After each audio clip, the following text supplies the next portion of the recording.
نحمده ونصلي على رسوله الكريم أما بعد فأعوذ بالله من الشيطان الرجيم بسم الله الرحمن الرحيم وقال ربكم ادعوني يستجب لكم وقال صلى الله عليه وسلم الدعاء هو العبادة صدق اللہ العظیم۔ ہمارا آج کا مذاکرہ ہے رمضان المبارک کی بابرکت گھڑیوں میں دعا کو اپنے معمول میں شامل کرنا، یعنی دعاؤں کی قبولیت اور اس کی شرائط سے متعلق ہمارا مذاکرہ ہے۔ قرآن کریم میں اللہ سبحانہ و تعالیٰ فرماتے ہیں اذا سألک عبادی عنی فإنی قریب۔ جب آپ صلی اللہ علیہ وسلم سے میرے بندے میرے متعلق سوال کریں، پوچھیں کہ اللہ کہاں ہیں، تو آپ کہہ دیجئے انی قریب، کہ میں قریب ہوں۔ اجیب دعوت الداع اذا دعان، پکارنے اور مانگنے والوں کی دعاؤں کو جب وہ مجھے پکاریں میں قبول کرتا ہوں، اور انہیں چاہیے کہ وہ مجھ سے قبولیت کی خواہش کریں اور مجھ پہ یقین کریں۔ اور ایک مقام پہ فرمایا قال ربکم ادعونی استجب لکم، اللہ سبحانہ و تعالیٰ تمہارا پالنے والا رب فرماتا ہے کہ تم مجھ کو پکارو، حاجتیں مانگو، میں قبول کروں گا۔ اور حدیث مبارکہ کا مفہوم ہے، آپ صلی اللہ علیہ وسلم نے فرمایا الدعاء هو العبادہ، دعا عبادت ہے۔ اور ایک روایت میں فرمایا الدعاء مخ العبادہ، دعا عبادت کا مغز ہے، خلاصہ ہے۔ تو اب دعاؤں سے متعلق عام طور پہ ہم میں سے بہت سارے لوگ وہ تو دعا مانگتے نہیں ہیں۔ تو دعا یہ عبادت ہے، اور اللہ سبحانہ و تعالیٰ اس سے خوش ہوتے ہیں جب بندہ اللہ سبحانہ و تعالیٰ سے کچھ مانگتا ہے۔ اور ایک مقام پہ فرمایا کہ جو لوگ ان الذین یستکبرون عن عبادتی سیدخلون جہنم داخرین، نہ مانگنے والوں کے لیے اللہ سبحانہ و تعالیٰ نے بہت سخت وعید ارشاد فرمائی ہے۔ تو رمضان المبارک کی ان بابرکت گھڑیوں میں دعا کا خصوصی اہتمام کرنا چاہیے۔ البتہ چونکہ یہ ہے بڑی اہم عبادت ہے، افضل عبادت ہے، تو بعض اوقات انسانی ذہن کے اندر شیطان یہ وسوسے ڈال دیتا ہے کہ جی ہم تو دعا مانگتے ہیں لیکن ہماری دعائیں قبول نہیں ہوتی۔ تو دعاؤں کی قبولیت کے لیے علماء کرام نے کچھ شرائط لکھی ہیں۔ 6 شرائط ہیں دعا کی قبولیت کے لیے، تب اللہ سبحانہ و تعالیٰ اس بندے کی دعا کو رد نہیں فرماتے جس کی دعا میں یہ 6 شرائط موجود ہوں۔ دعا کی شرائط میں سے پہلی شرط یہ ہے کہ دعا کرنے والے انسان کا کھانا پینا، اس کا پہننا، وہ سب حلال سے ہوں، ورنہ عمدہ سے عمدہ حالت میں بھی دعا قبول نہیں ہوتی۔ حضرت سعد بن ابی وقاص رضی اللہ تعالیٰ عنہ کا واقعہ آتا ہے قرآن کریم کی سورہ بقرہ کی آیت کریمہ یا ایھا الناس کلوا مما فی الارض حلالا طیبا۔ اس آیت کے نزول کے موقع پہ ایک مجلس میں یہ آیت کریمہ پڑھی گئی، تو حضرت سعد بن ابی وقاص رضی اللہ تعالیٰ عنہ کھڑے ہو گئے، فرمانے لگے یا رسول اللہ ادعو اللہ ان یجعلنی مستجاب الدعوہ، یا رسول اللہ، اللہ سبحانہ و تعالیٰ سے آپ دعا فرمائیں اللہ مجھے مستجاب الدعوات بنا دیں، کہ میری ہر دعا قبول ہو۔ تو آپ صلی اللہ علیہ وسلم نے فرمایا اطب مطعمک تکن مستجاب الدعوہ، اپنا کھانا پینا پہننا حلال کر دو تو تم مستجاب الدعوات بن جاؤ گے۔ ایک حدیث مبارکہ میں ہے کہ سفر کی حالت میں دعا قبول ہوتی ہے، لیکن اسی طرح آپ صلی اللہ علیہ وسلم نے فرمایا رب اشعث اغبر، بہت سارے ایسے لوگ سفر کی حالت میں جن کے بال پراگندہ غبار آلود، اور وہ اللہ سبحانہ و تعالیٰ سے دعا کرتا ہے اور وہ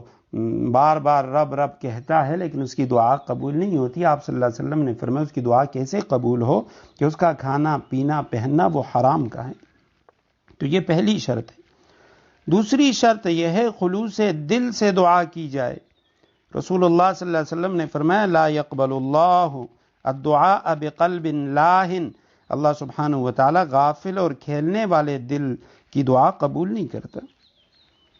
تو دعا خلوص دل سے ہو، اخلاص کے ساتھ دعا کی جائے۔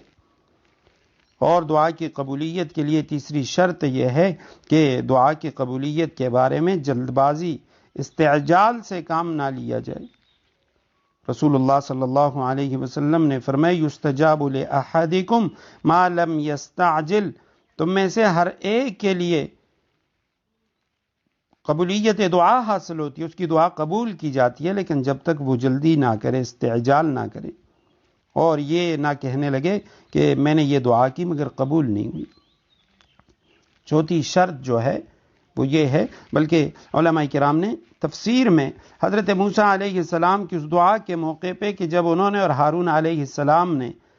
دو حضرات انبیاء کرام رسولوں نے فرعون کے خلاف بد دعا کی، حضرت موسیٰ علیہ السلام بد دعا فرما رہے ہیں، ہارون علیہ السلام اس پہ آمین کہہ رہے ہیں، ربنا اطمس علی اموالہم واشدد علی قلوبہم فلا یؤمنوا حتی یروا العذاب العلیم۔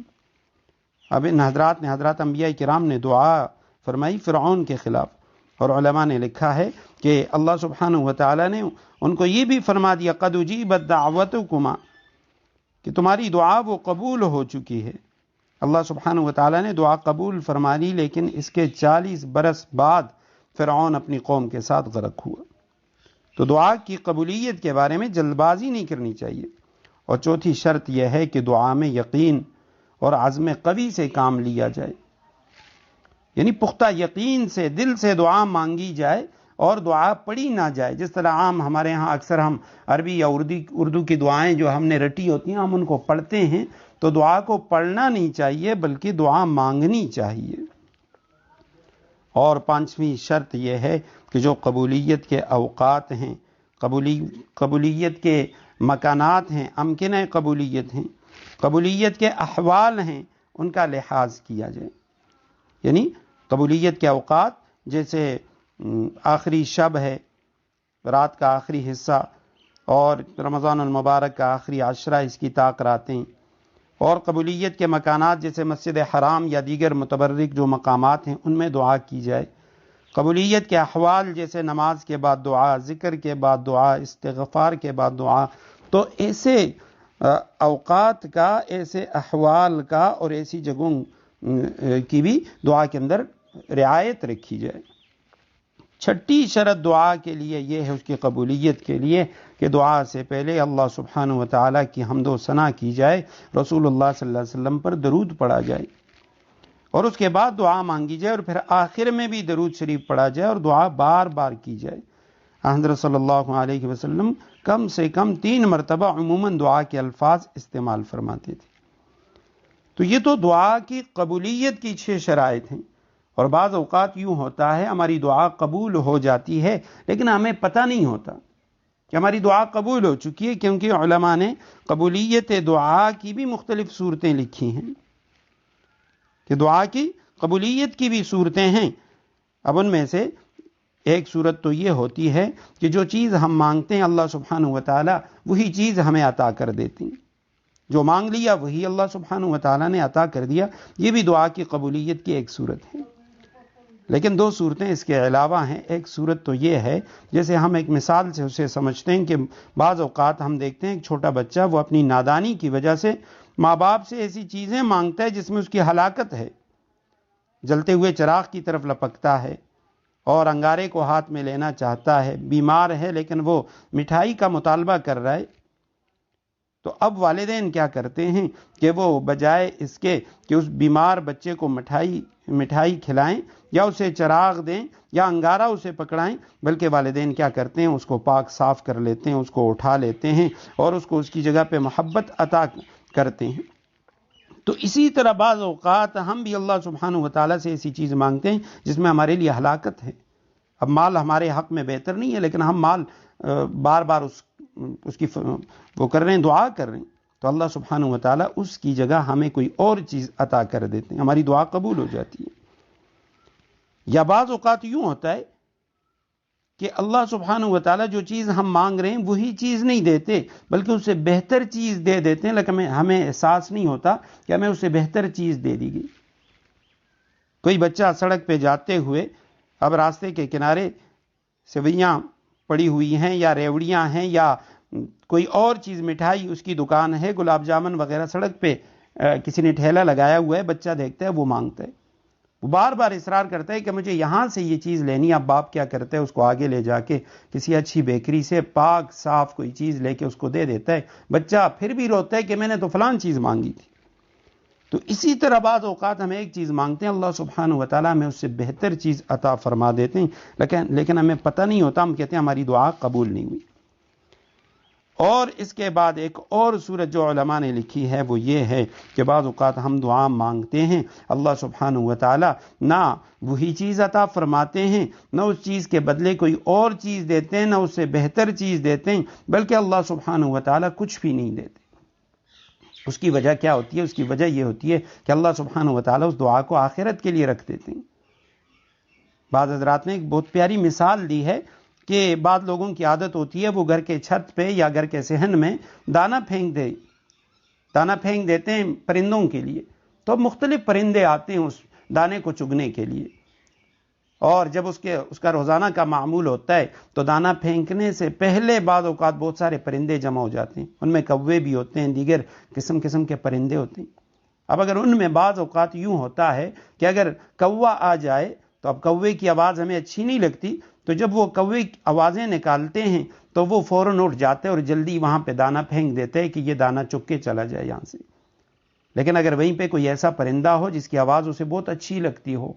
کوئی خوبصورت آواز والا پرندہ وہ آتا ہے، تو اب مالک کیا کرتا ہے کہ وہ تھوڑی دیر ادھر ہی بیٹھ کے اس کی آوازیں سنتا ہے کہ اگر میں دانہ پھینکوں گا تو یہ فوراً دانہ چک کے چلا جائے گا، تو میں ان آوازوں سے محروم ہو جاؤں گا۔ تو وہ کافی دیر اب وہ آوازیں نکال رہا ہے لیکن یہ کچھ بھی نہیں دیتا، تاکہ وہ اس کی جو آوازیں ہیں اس سے وہ لطف لے، مزہ لے۔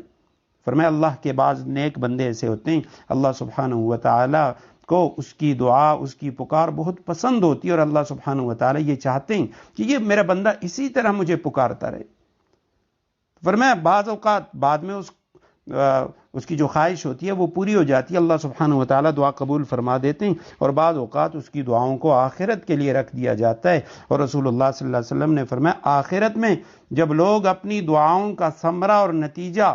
وہ حاصل کریں گے، وہ لیں گے، تو اس وقت ہر انسان کی یہ خواہش ہوگی کہ کاش دنیا میں میری ایک بھی دعا قبول نہ ہوتی، اور سب کا جو اجر و ثواب ہے وہ مجھے یہاں آخرت میں ملتا، کہ یہاں کا اجر وہ تو بہت بڑا ہے۔ اللہ سبحانہ و تعالی ہمیں دعا کی جو شرائط ہیں اس کے مطابق اللہ سبحانہ و تعالی ہمیں مانگنے کی توفیق نصیب فرمائے، اور اللہ سبحانہ و تعالی ہماری دعاؤں کو قبول فرمائے، اور اللہ سبحانہ و تعالی پوری امت مسلمہ کے حق میں ہماری دعائیں قبول فرمائے۔